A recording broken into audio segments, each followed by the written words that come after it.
비교의 대상을 남에 두는 것이 아니라 과거의 나에 두고 이전보다 내가 얼마나 더 나아졌느냐에 수학 공부에 대해서 많이 상심하기도 했고요. 그러나 이를 극복했던 방법이 오답 노트를 쓰는 거예요. 원하는 대학에 갔을 때의 미래, 제가 원하는 직장에 취직하게 되었을 때의 미래를 꿈꾸면서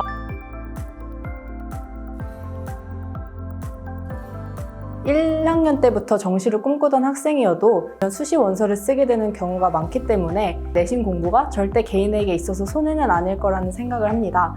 그래서 1, 2학년의 경우 평소에는 수업 시간을 복습하는 방식으로 내신에 더욱 집중해서 공부를 하고 또 모의고사 1, 2주 전이나 여름, 겨울 방학 기간에는 기출문제집을 풀어보는 식으로 모의고사 공부를 했습니다. 특히 국어와 영어 같은 경우에는 내신과 수능의 성격이 많이 다르기 때문에 인강을 듣는 방식으로 특히 국어 비문학 위주로 공부를 했습니다. 그리고 비교과 같은 경우에는 학기 말이 되면 선생님들께서 수업 시간에 했던 활동 이외에 활동을 따로 한 것이 있냐고 물어보는 경우가 많은데 특히 저와 같은 일반 고등학교에 다니셨던 분들이라면 따로 말씀을 해주시지 않았다고 해서 그냥 있는 것이 아니라 따로 한 활동들을 정리를 해서 제출을 하게 된다면 선생님께서 생활기록부에 이 내용을 실어주시게 됩니다. 이때 막연하게 인터넷 검색을 하고 나오는 정보들을 취합해서 제출하는 게 아니라 작은 논문을 작성한다 생각하고 공부를 해보다 보면 큰 주제를 더 구체화할 수도 있게 되고 또 다른 과목과의 연결고리를 찾게 되어서 더 확장시킬 수도 있게 됩니다. 저 같은 경우 공지수학 과목에서 엔화에 대한 공부를 많이 했었는데 일본어 과목에 일본 문화와도 연결 지을 수 있는 부분이 있더라고요. 그래서 이 두 가지를 연결지어서 작성한 보고서가 실제로 생활 특기사항에 기록이 됐었는데 한 분야에 대한 깊이 있는 공부를 한 경험이 입시에 도움이 되었다고 생각합니다.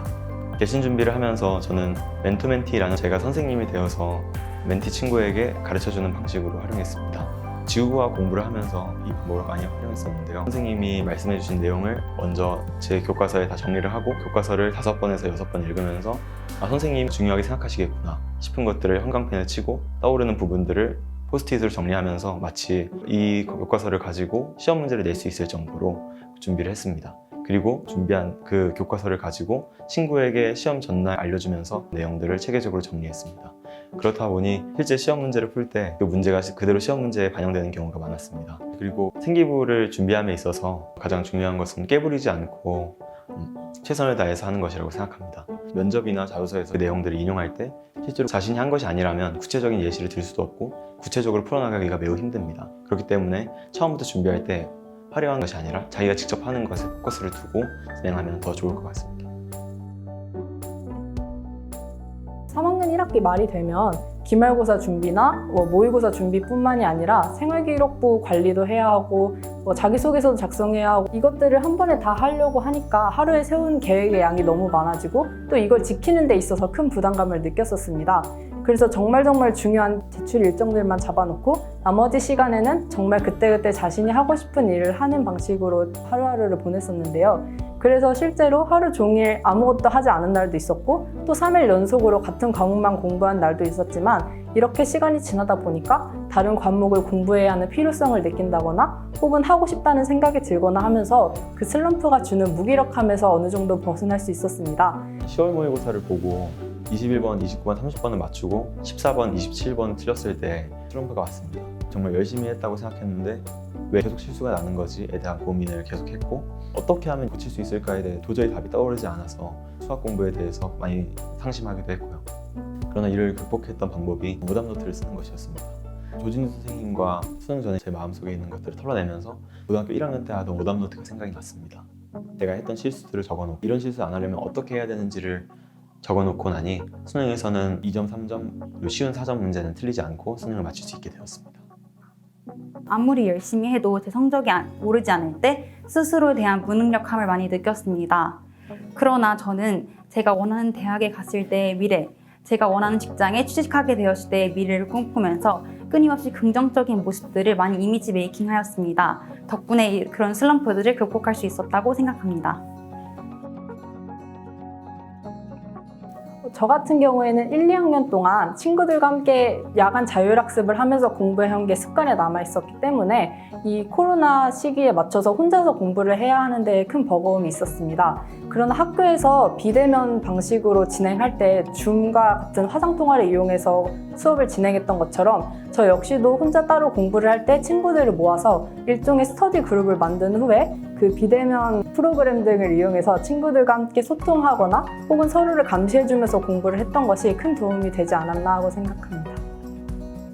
코로나 시기 동안 저희가 공부를 하는 환경이 변화하는 것이 가장 저는 힘들었습니다. 그러나 변한 환경에 포커스를 맞춰서 왜 내가 수험 생활을 할 때 이렇게 된 거지? 라고 억울함을 품기보단 다 똑같이 환경이 변화했으니 여기에서 달리면 내가 훨씬 더 우위를 점할 수 있겠구나 라는 생각으로 저 스스로를 다잡았습니다. 변한 환경에 굴하지 않고 쭉 달려온 결과 코로나 시기에도 좋은 결과를 이룰 수 있었던 것 같습니다.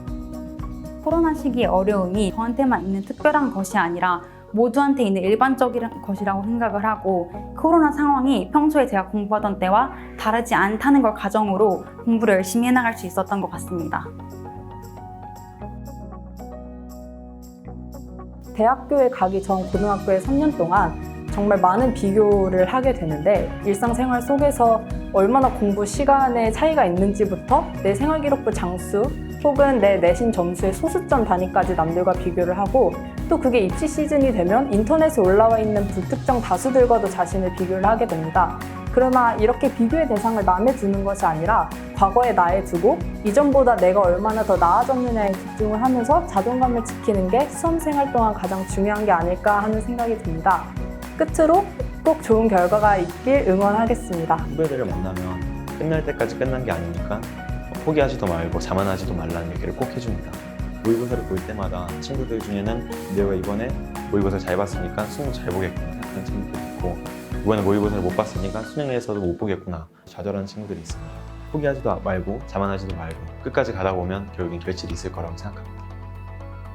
수험생 여러분들 모두 힘내세요. 화이팅! 저는 고3 이 1년으로 인해서 앞으로 우리의 20년, 30년, 40년 인생이 바뀔 수 있다고 생각을 합니다. 고3 1년이 굉장히 힘들겠지만 누구나 그런 힘든 시기를 겪고 있습니다. 이 1년을 열심히 하는 것은 인생에 있어서 굉장히 유의미한 시간이라 생각을 하고 모든 수험생 여러분들께서 자신의 모든 것을 바쳐서 열심히 해보는 그런 후회가 없는 시기가 됐으면 좋겠습니다.